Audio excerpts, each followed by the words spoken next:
नमस्कार, मैं हूं आकर्षण उपल और इस समय आप ये सीधी तस्वीरें देख रहे हैं IBN 24 पर। दोस्तों, करनाल का कल्पना चावला मेडिकल कॉलेज शुरू से ठेकेदारों द्वारा पैसे लेकर नौकरी देने के मामले में सुर्खियों में रहा है। ये हालात तब हैं जब प्रदेश के मुख्यमंत्री करनाल से विधानसभा का चुनाव जीतकर विधानसभा पहुंचे, उन्हें मुख्यमंत्री बनाया गया। लोगों को उम्मीद थी कि ना केवल करनाल बल्कि पूरे हरियाणा की जो किस्मत है वो पलट जाएगी, लेकिन जो करनाल के लोगों की किस्मत है फिलहाल तो वो अपनी किस्मत पर सिर्फ इसलिए रो रहे हैं क्योंकि कल्पना चावला मेडिकल कॉलेज के ऊपर जितने भी आरोप लगते हैं, उनकी जितनी भी खबरें हमने आज तक दिखाई हैं, एक भी मामले पर किसी भी अधिकारी ने, किसी भी प्रशासनिक अफसर ने कोई कार्रवाई नहीं की। यहाँ सवाल ये उठता है कि आखिर कल्पना चावला मेडिकल कॉलेज की जो सिक्योरिटी एजेंसी है, APS सिक्योरिटी सर्विसेज जिसका नाम है, आखिर उसको शह किसकी है? अगर उनको इतनी ही शय है तो क्यों अखबारों में विज्ञापन देकर वो ये बात क्यों नहीं बोलते कि आप इतने पैसे लाइए और आपको नौकरी मिल जाएगी, क्योंकि कार्रवाई तो किसी अधिकारी ने करनी नहीं। यहाँ पर तो सीधी सी बात ये कही जा सकती है कि दिए तले अंधेरा, क्योंकि अगर प्रदेश के जो मुखिया हैं, प्रदेश के जो मुख्यमंत्री हैं, अगर उनके शहर में इस तरह की रिकॉर्डिंग्स बार बार वायरल होती हैं, जिसमें से 2 रिकॉर्डिंग पिछले विधानसभा चुनावों के आसपास हमने भी चलाई थी, जिसमें पूर्व जो विधायक हैं नीलोखेड़ी के भगवान दास कबीरपंथी, उनकी भी हमने रिकॉर्डिंग चलाई थी, जिसमें उन्होंने खुद माना था कि कल्पना चावला मेडिकल कॉलेज में पैसे देकर नौकरियां मिलती हैं, जो सिक्योरिटी गार्ड के पद होते हैं या और पद हैं। इसके अलावा मैं आपको बता दूं कि कल्पना चावला मेडिकल कॉलेज की इसी कंपनी के ऊपर आरोप है कि इन्होंने 1500 रुपये लेकर जो वहाँ के ज़रूरतमंद ठेकेदार के पास काम करने वाले सिक्योरिटी गार्ड हैं, यानी कि जो सिक्योरिटी गार्ड ज़रूरतमंद होते हैं, जिन्हें नौकरी की बहुत ज़्यादा ज़रूरत होती है, उनसे 1500 रुपये लिए गए। इस मामले में भी आज तक कंपनी के ऊपर कोई कार्रवाई नहीं हुई। इसके अलावा ये मामला यहीं ख़त्म नहीं होता। यहाँ पर ये देखिए, दूसरे नंबर पर जो कल्पना चावला मेडिकल कॉलेज के नोडल अधिकारी हैं सिक्योरिटी सर्विसेज के, उन्होंने दूसरे पॉइंट में ये लिखा है कि बार बार जो सिक्योरिटी गार्ड हैं उनको यहाँ से हटाया जाता है, इनको रखा जाता है। इस तरह की बहुत सारी शिकायतें आई हैं और बार बार लोगों को निकालकर नए लोगों को रखा जाता है। यानी मामला साफ है कि जब कोई पैसे देकर नौकरी लग जाता है तो उसको कुछ समय बाद हटा दिया जाता है और दूसरे व्यक्ति से पैसे लेकर फिर से नौकरी दे दी जाती है। कितना खुला खेल चल रहा है करनाल के अंदर, लेकिन कार्रवाई करने वाला करनाल में फिलहाल कोई नहीं है। नंबर तीसरा भी जरूर पढ़ दीजिए। कंप्लेंट अगेंस्ट मिस्टर राजकुमार, जो यहाँ के सिक्योरिटी ऑफिसर हैं, इनके कारनामे आपको पहले भी हम दिखा चुके हैं। ये वही अपने आप को 30 मार का समझने वाले राजकुमार हैं जो मीडिया को, कैमरे को रोक लेते हैं, मीडिया का फ़ोन छीन लेते हैं, उनका माइक छीन लेते हैं, क्योंकि इन्हें पोल पट्टी खुलने का डर होता है कि कभी हमारी पोल पट्टी मीडिया वाले ना खोल दें। इनके ऊपर आरोप है कि complaint against mister Rajkumar is received in this office that he has made videos of female without her permission, यानी कि महिलाओं के वीडियो बन जाते हैं। बनाते कौन है? जो सुरक्षा अधिकारी हैं। लेकिन कार्रवाई के नाम पर क्या है ये सुन लीजिए। कार्रवाई में ये तीसरा नंबर मैं कैमरामैन से कहूँगा एक बार दिखा दें। Mister Rajkumar should be immediately removed from the KCGMC premises till inquiry is pending against him, यानी कि ये कहा गया था कि इन्हें यहाँ से तुरंत प्रभाव से हटाया जाए जब तक इनकी जाँच चल रही है। लेकिन शहर मुख्यमंत्री जी का है, मुख्यमंत्री जी सर्वोसर्व हैं और आशीर्वाद ऐसा है कि किसी के ऊपर कार्रवाई कुछ नहीं है। अब जिस मुद्दे के लिए हम आपके साथ जुड़ने जा रहे हैं वो मुद्दा है 60,000 रुपये लेकर नौकरी देने का। इस मामले के जो शिकायत करता है वो इस समय मेरे साथ मौजूद है। 60,000 रुपये में कैसे उनसे सेटलमेंट की गई, कुछ रिकॉर्डिंग हमने सुनी, वो पूरी रिकॉर्डिंग हमारे पास आ चुकी हैं। और उस रिकॉर्डिंग में जो इसी कंपनी के एक अधिकारी हैं, शैलेंद्र सैनी, उनका नाम बताया जा रहा है। पहले भी उनके ऊपर इस तरह के आरोप लगते रहे हैं, जो खबरें हमने पहले भी चलाई हैं। क्या पूरा मामला एक बार जान लेते हैं। क्या नाम है आपका, कहाँ से आए हो, और जो ये आपने IG को, SP को शिकायतें दी, क्यों शिकायतें दी आपने? सर, मेरा नाम सुशील है और मैं असंध के गांव पंगाड़ा से आया हूं। मेरी ज्वाइनिंग 2017 में प्राणी हॉस्पिटल में हुई थी, तो उसके बाद मैं वहां कार्यरत था। कौन से हॉस्पिटल? ये कल्पना चावला मेडिकल कॉलेज करनाल में। तो उसके बाद क्या होता है सर, बालाजी का ठेका चला जाता है, APS कंपनी का नया ठेका आता है। तो कुछ दिन तो ठीक था, थोड़े दिन बाद क्योंकि पीछे क्लास 4 का जो ठेका था उसमें काफ़ी हू हल्ला हुआ, तो ये बोले नहीं, ये चुप रहे। उसके जाने के बाद जब सब शांत हो गया तो इन्होंने पर बंदे से 1500 रुपये चार्जेस वर्दी के मांगे। हमने 10-15 बंदों ने मतलब डिटेल निकलवाई कि भाई ऐसा कोई रूल है नहीं कंपनी में, उसके मैंने कागज़ दे दिए हैं भाई 1500 रुपये चार्जेस ये किसी से कर नहीं सकते। तो उसके बाद क्या होता है, हमने डायरेक्ट ऑफिस में रिटर्न में कंप्लेंट करी। तो इन्होंने क्या किया, ये जो डिटेल थी भी जिन बंदों ने कंप्लेंट करी है उनको टारगेट किया गया, ठीक है। उसमें मेरा नाम भी था। तो मेरे को मेरे से पहले कई बंदे को हटा दिया गया था, वो आपने कवरेज की। उसके बाद मेरा नंबर आया, भाई आपने ये कंप्लेंट की है और भाई ये गलत है। और इसमें मतलब कंप्लेंट जो मैंने 1500 की थी, ऑनलाइन पेमेंट मैंने विक्रम मुंशी के अकाउंट में करी थी। पेमेंट उस दिन मेरे पास थी नहीं, तो सबसे मेन बंदा मैं ही था, क्योंकि मेरे अकेले ने ये 1500 रुपये पेमेंट अकाउंट में ऑनलाइन की थी। उसके बाद जब आपकी शिकायत सही बन गई? हाँ जी, मेरी शिकायत सही बन गई। ये मैंने आपको दे दिया, डायरेक्ट ऑफिस ने मान्य भी है, हाँ भाई उन्होंने 1500 रुपये लिए हैं। अब आप हिसाब लगा लो भाई 160-70 बंदों का पर बंदा 1500 रुपये, कितना बड़ा घोटाला हो गया। नंबर 1।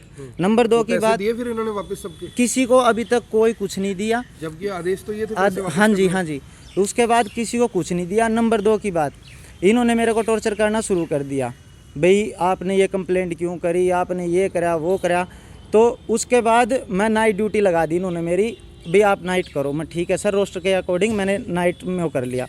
उसके बाद मेरे पास कॉल आता था, आप रुकना, ऑफिसर से मिल के जाना, जो कल्पना चावला के शैलेंद्र सैनी हैं, भी उनसे मिल के जाना। मैं सर वो किस टाइम आएंगे? वो आएंगे भाई 11-12 बजे। ठीक है जी। पूरी नाइट करके मैं बैठता था, 12-1 बजे लग, 2 बजे लग मेरे को वेट कराते थे। सब रिकॉर्डिंग मैंने दे दी है। उसके बाद ये बंदे एक्सेप्ट करते थे भी बंदा पूरा दिन इनकी वेट भी करे और रात को हमारी जाके ड्यूटी भी करे, और जब कि आज तक ना तो मेरी कोई कंप्लेंट है। ऐसे ऐसे करके इन्होंने मेरे को निकाल दिया, ड्यूटी से निकाल दिया। कोई बात दिया था पहले मेरे को, ना कोई रिटर्न में दिया, ना मेरे को कोई नोटिस दिया, कुछ नहीं दिया। इन्होंने सिर्फ ये बोला राजकुमार ऐसे ने, भाई तेरे को हम ड्यूटी पे नहीं लेते। मैं सर क्या बात, क्या फॉल्ट? उन्होंने कहा तू छुट्टियाँ मारता है।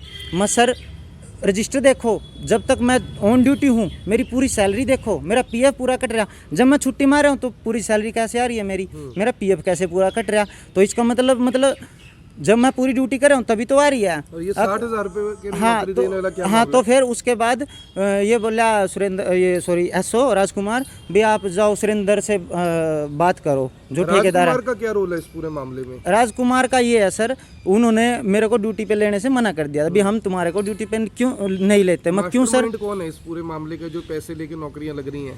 सर इसका मास्टरमाइंड तो ये जो है शैलेंद्र है, ठीक है, उसके नीचे राजकुमार एसओ, दोनों हैं ये मैं तो इनको मानता हूँ, क्योंकि ड्यूटी पे लेने से उसने मना किया। जब मेरे पास वो भी रिकॉर्डिंग है, जब शैलेंद्र इसको बोल रहा है राजकुमार सर को भी, आप कोई बात नहीं इसको रख लो, आप इसको टाइम दे दो 24-25 तारीख का आप ले लियो। तो उसके बाद ये फिर यही बोलता भी जब तक वो नहीं बोलेंगे जब तक मैं नहीं लूँगा। मेरे सामने तो बोल रहे हैं ले लो, पीछे से बोल रहे हैं नहीं लेना। मतलब मेरे कन्फ्यूज़ हो गया पूरी तरीके। तभी मतलब मैटर क्या है ये आपने 1,80,000 रुपये के पैसे लेके नौकरी वाला मामला, ये क्या मामला है? ये जब बिल्कुल बस्तबार होगी जी, लॉकडाउन में मेरी ड्यूटी वो चली गई जी, यहाँ से भी गया, घर जो मैंने चाय का ठेला लगा रखा था उससे भी गया, लॉकडाउन में सब बंद हो गया। उसके बाद मैंने इससे संपर्क किया शैलेंद्र सैनी से। इससे संपर्क करने के बाद इन्होंने मेरे को जिल मिल ढाबे पे बुलाया, उसकी रिकॉर्डिंग भी मैं दे चुका हूँ। भैया ऐसे करके तू मेरे को पैसे दे दे 40 नीलकंठ पे बुलाया था, नीलकंठ पे। फिर वहाँ बोल के फिर मेरे को बुलाया जिल मिल ढाबे पे, जहाँ मैंने इसको 40,000 रुपये दिए थे। तो मेरे ही ज्वाइनिंग होनी, क्यों दिया आपने? भाई मैं तुम्हारी दोबारा से ड्यूटी ज्वाइन करवा दूंगा पीछे से ही, इसलिए 40,000। हाँ, इन्होंने मेरे से पैसे ले लिए, मैंने दे दिए। देने के बाद क्या होता है, फरवरी 12 को मेरी ज्वाइनिंग होनी थी। उसके बाद मेरे को मिट्टी गोली मिलती रही, ये वो फलाना ढिमकाना। फिर बोलता है ऐसा कर सुशील, कोई बात नहीं, मैं तेरी ड्यूटी तो पीछे से ही चालू कर दूंगा, तू अपने किसी करीबी से मेरे को पर बंदे के 60,000 दिलवा दे और तेरे रिश्तेदार को नौकरी मिल जाएगी और तेरा भी साथ हो जाएगा। तो मैंने अपने रिश्तेदारों के 3 बंदों के 60,000 रुपये पर बंदे के मैंने दे दिए, ठीक है। उस दिन से ना तो मेरा कोई वो रिश्तेदार लगा। कहाँ दिए पैसे आपने? ये मैंने दिए सर यहाँ त्रावड़ी। कितने पैसे इकट्ठे दिए सारे? नहीं सर, 2 बार में दिए हैं। एक मैंने दिए इसको इसके रिलायंस का जो पेट्रोल पंप है त्रोड़ी से इस साइड, एक त्रावड़ी का अंडरपास है वहाँ से थोड़ा आगे चल के। वहाँ क्यों पैसे लेते थे आपसे? सर रिश्वत है सर, हम रिश्वत तो छुप के ही ली जावा है, सबके सामने थोड़ी ली जावा है, तो वहाँ इन्होंने रिश्वत ली। उसके बाद क्या होता है, मेरे को ड्यूटी पे नहीं रखते। 5-6 महीने निकलने के बाद मैं इनको बोलता हूँ सर मेरे को ड्यूटी पे लो, नहीं लेते। एक दिन मेरी पूरी बहस हुई है पैसे के मैटर पे, मैं सर पैसे दो, वो रिकॉर्डिंग में मैंने दे दिया। उसके बाद क्या होता है, भाई ऐसा कर सुशील मैं तेरे अकाउंट में 12,957 रुपये चेक के थ्रू ट्रांसफ़र करवा रहा हूँ। मैं ठीक है सर। इन्होंने 12,957 रुपये चेक के थ्रू मेरे अकाउंट में ट्रांसफ़र करवाए। वो चेक नंबर मैंने दे दिया, मेरे को नहीं पता वो किसका चेक था क्या नहीं था। बैंक की स्टेटमेंट में निकलवा रहा हूँ। उसके बाद 15,000 रुपये 2-3 दिन के बाद 39,000 में से 15,000 रुपये फिर मेरे अकाउंट में करनाल से जहाँ से भी जमा हुए मेरे को नहीं पता, ठीक है। वो डिटेल मैंने निकलवा ली भी कहाँ से क्या होया, वो जमा हो गए। उसके बाद जब मैंने दोबारा पैसे मांगे, सर अगर मेरा काम नहीं बनता हो तो मेरे पैसे वापस दे दो। जब वो भी काम नहीं बना तो मैंने परेशान होके एसपी ऑफिस में करनाल दरखास्त दी। उसके बाद करनाल से वापस असंत दरखास्त जाती है, जहाँ पे राजवीर एसआई जो है उसके पास दरखास्त थी। वहाँ से जाने के बाद इसके सिलेंडर के पास फ़ोन आता है, भाई तेरी ऐसे ऐसे एप्लीकेशन आई हुई है, तू आके निमट ले। तो ये हफ्ते के बाद वहाँ जाता है, तो मेरे को भी वहाँ बुलाया जाता है। बुलाने के बाद हमारी वहाँ पे जो 5 बंदों में बैठ के बात हुई थी, उसमें शैलेंद्र सैनी को दोषी माना गया था, जबकि इसके कपड़े मतलब बेल्ट वगैरह निकलवा लिए थे, या तो तेरे को लॉकअप में डालेंगे या भाई बंदे के पैसे दे दे। इसके दागे वागे जो कान में ये डाल रखी थी सब उतरवा दी, मेरे सामने की बात है। और सीसीटीवी कैमरा शायद उस कमरे में लगा हुआ है पुलिस स्टेशन में असंध में, वो कैमरा भी चेक कर सकते हैं भी ऐसा हुआ था कि नहीं हुआ था। उसके बाद जब पूरा खेल मतलब ये बिगड़ गया, मेरे अंडर आ गया, तो रिक्वेस्ट करके इन्होंने शनिवार यानी 15 अगस्त का टाइम मांगा। उस दिन देखा भी 15 अगस्त था, फिर इन्होंने खुद अपने मुंह से 16 तारीख का टाइम मांगा, 16 अगस्त को इनको पेश होना था। तो उसके बाद ये पेश नहीं हुए। पेश होने के बाद फिर मैंने जो इनकी राजवीर एसआई की और इसकी सेटलमेंट होगी कुछ, अच्छा, क्योंकि पैसों का लेन देन चला। हाँ, वहाँ पे इनका कुछ सेटलमेंट हो गया। क्यों ऐसे हो गया, मैं उसके पास जाता, वो मिल तो लेता लेकिन कोई रिस्पॉन्स नहीं देवे था। मैं लगातार उसके पास गया 10 दिन, 16 को पेश होना था, मैं गया उनके पास 23 तक राजवीर सर के पास, उन्होंने कोई रिस्पॉन्स नहीं दिया। हाँ करेंगे भाई ये वो फलाना ढिमकाना, ऐसे मतलब टाल मटोल होती रही, क्योंकि सेटिंग वो रखी होगी। उसके बाद 24 तारीख को मैं राजवीर एसआई को बोलता हूँ, सर या तो मेरी एप्लीकेशन पे कार्रवाई करो, नहीं तो मैं आईजी मैडम के पास जाऊँगा। तो उन्होंने हड़बड़ाहट में भी ये तो प्रॉब्लम क्रिएट होगी। उसके बाद उन्होंने हड़बड़ाहट में मेरे को ये बोल दिया कि भी ये तो केस करनाल का है। ठीक है भाई, करनाल का इतने दिन क्यों लटका के रखा? करनाल का केस है। तो मैंने उनसे यही जवाब मांगा, सर करनाल तो केस का है, लेकिन आप 24 दिन से 25 दिन से क्या जख मार रहे थे? आपने मेरे को क्यों गुमराह किया? पहले दिन बोल देते, आपने क्यों उसको बुलाया, क्यों उसको बेइज्जत किया? जब केस आपका था ही नहीं तो आपने क्यों रखा? आपने वहाँ क्यों नहीं जमा करवाया? फिर मैंने एसएचओ से बात की, एसएचओ की वर्डिंग भी यही थी, यार ये राजवीर सर ने गलत किया, केस करनाल का था तो करनाल भेजना था। मैं सर इसमें मेरा क्या कसूर है? फिर मैंने आईजी मैडम के पास एप्लीकेशन लगाई, उसमें आज 10-11 दिन हो गया, अभी तक तो खैर कोई वो नहीं आया। लेकिन आईजी मैडम के पास दरखास्त देने के बाद मेरे पास कॉल ज़रूर आई थी एसएचओ और राजवीर एसआई की, सर आप अपने बयान दर्ज करवा दो। तो मैंने वहाँ पे अपना बयान दर्ज करवाए हैं अभी कल परसों। नहीं तो राजवीर एसआई ने आज तक ना तो मेरा कोई बयान लिया, ना कुछ, ना मेरे को ये पता मेरी एप्लीकेशन कहाँ चल रही, कहाँ किस तरीके से क्या है। मतलब ये मैटर मतलब पूरा वो हो गया। मैं ये जानना चाहता हूँ, इस तरह के आरोप कोई नए तो है नहीं जो आप लगा रहे हो कि पैसे लेकर ये नौकरियां देते हैं। सभी लगभग मीडिया वालों ने ये खबरें चलाते हैं, अखबारों में आती, कार्रवाई क्यों नहीं होती इनके ऊपर? क्या सेटिंग है या शिकायतें झूठी होती हैं? अब सर आप भी समझदार हो, मैं भी, मतलब सब समझदार हैं भाई। सीएम सिटी है हमारी, ठीक है, ठेका कोई ऐसे तो मिलता नहीं, जिसके ऊंच कनेक्शन हो गए तो ठेका मिलेगा, और जिसके ऊंच कनेक्शन हो गए, मैं चाय बेचने वाला चाय बेच के बेचारा वहाँ से पता नहीं कैसे सेटिंग करके वहाँ पे 2017 में ज्वाइनिंग की थी, ठीक है। अब इनका टारगेट सिर्फ वो बंदा है जिसका बैकग्राउंड नहीं है।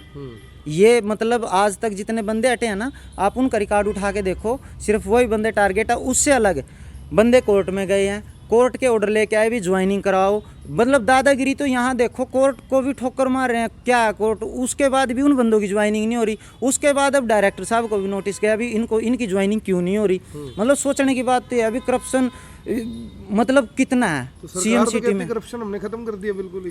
कोई बात नहीं सर, अगर सरकार मतलब ये दावा कर रही है करप्शन का, भी करप्शन ये वो, मतलब वो तो जीता जागता सबूत है सर, सबूत आपके हाथ में है। जांच में ये हर बार बच क्यों जाते हैं? जब भी डीसी हैं या कोई अधिकारी हैं वो जांच के लिए लिखते हैं, फिर बच कैसे जाते हैं? कराते हैं ये? सर देखो, मैं तो इतना वो नहीं हूँ, 10वीं पास हूँ, ज़्यादा मेरे को पता नहीं। समझ क्या है, ठीक है, आपको बच कैसे किसी ने मेरे को सलाह दी भी ऐसे ऐसे करके चले जाओ सर के पास, भाई वो शायद दिखा दे कुछ इसका बेनिफिट हो जाए। मैं इसलिए आपके पास, मेरे को भी ये नहीं पता ऊंचले लेवल पे मतलब होता क्या है। ठीक है ना, मेरे को जिस तरीके से गाइड किया गया, अभी एसपी सर मैंने किसी से सलाह ली, बोले सर आप थाने में ना दो, यहाँ पे दरखास्त दबा देंगे, आप सीधे एसपी को दो, क्योंकि इनको भी वहाँ जवाब देना होता है। फिर मैंने एसपी को दी, एसपी से वहाँ से मतलब वो राजवीर एसआई ने खिचड़ी घोल के जो भी किया, फिर मैंने आईजी मैडम को 24 तारीख को आईजी मैडम के वहाँ पे दी, जिसका डिस्पैच नंबर मेरे पास है। जो एसपी सर को मैंने एप्लीकेशन दी थी, उसका वो जो रजिस्ट्री मैंने करवाई थी, उसकी रसीद मेरे पास है।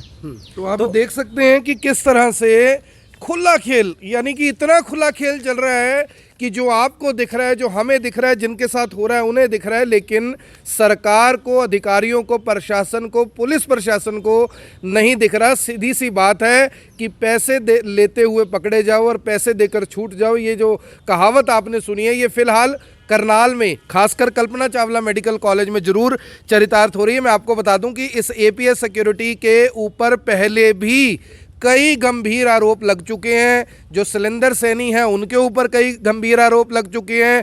जो इनका ये सिक्योरिटी अफसर अपने आप को बताता है राजकुमार, इसके ऊपर गंभीर आरोप लग चुके हैं, लेकिन कार्रवाई के नाम पर कुछ नहीं है। सुशील, ये बात कितनी सच है कि जो ये सिक्योरिटी एजेंसी है, इनकी बहुत सारी शिकायतें करनाल के सिविल लाइन थाने में पेंडिंग है, लेकिन कार्रवाई नहीं होती? नहीं होती सर, कम से कम भी 7-8 केस अभी सिविल लाइन में पेंडिंग है। उन बेचारों को यही नहीं पता हमने एप्लीकेशन दी थी कि नहीं दी थी। ठीक है ना, इतना टाइम हो चुका है? इतना टाइम हो, काफ़ी महीने हो गए सर, काफ़ी महीने हो गए। उनकी कार्रवाई वही जोड़ तोड़ है, सारा सेटिंग बाजी है जो भी है, उसके बाद उनकी कोई कार्रवाई नहीं हुई। और जब मेरे को हटाया गया, ना तो महीने पहले इन्होंने मतलब जो कोर्ट के आदेश अनुसार भी, ना तो इन्होंने मेरे को बताया भी आपको क्यों हटा रहे हैं। और उसके बाद सर वो भी रिकॉर्डिंग है भाई, उसमें ठेकेदार साफ साफ कह रहा है, सुशील तेरी कोई गलती नहीं है, तू हमारा बंदा है, तेरे को हम ड्यूटी पे रखेंगे। ठीक है ना, वो भी सब मतलब सब प्रूफ के साथ मैंने आपके पास भेज दिया।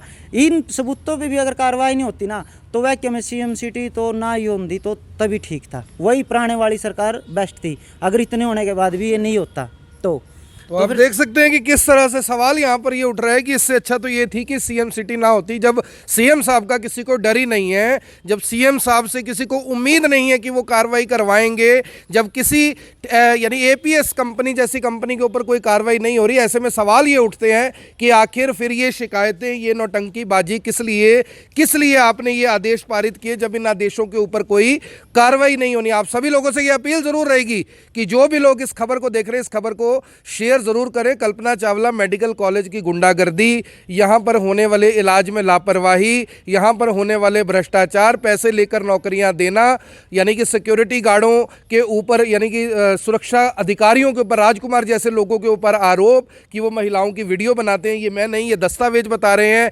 ऐसे लोग कैसे इस कल्पना चावला जैसी महान शख्सियत के नाम पर इस कॉलेज को चलाएंगे? मैं तो मुख्यमंत्री जी से ये अपील करूंगा कि इसका कॉलेज का नाम भी यहाँ से बदल दे, क्योंकि रोजाना जब हम कल्पना चावला मेडिकल कॉलेज का भ्रष्टाचार और इस तरह की खबरें चलाते हैं तो हमें भी शर्म आती है कि करनाल की उस बेटी का नाम आखिर हमें भी मजबूरी में इस तरीके से बोलना पड़ता है, क्योंकि उस नाम के साथ बहुत बड़ा जो बदनामी का दाग है इस कॉलेज के साथ लगा हुआ है। अधिकारी कार्रवाई करने को तैयार नहीं है और हमारे मुख्यमंत्री जी हैं कि मैदानता जाकर एडमिट है, क्योंकि वहां पर इलाज बहुत बढ़िया होता है। कल्पना चावला मेडिकल कॉलेज पर शायद उनको इसीलिए भरोसा नहीं है, क्योंकि जब बात अपने ऊपर आती है तो हमारी खबरें ठीक होती हैं, लेकिन जब बात दूसरे पर दाग लगने की होती है तो वही खबरें उन्हें गलत लगती हैं। आप देख रहे हैं IBN 24, मैं हूं आकर्षण उप्पल करनाल से, आप सभी के साथ लाइव। धन्यवाद।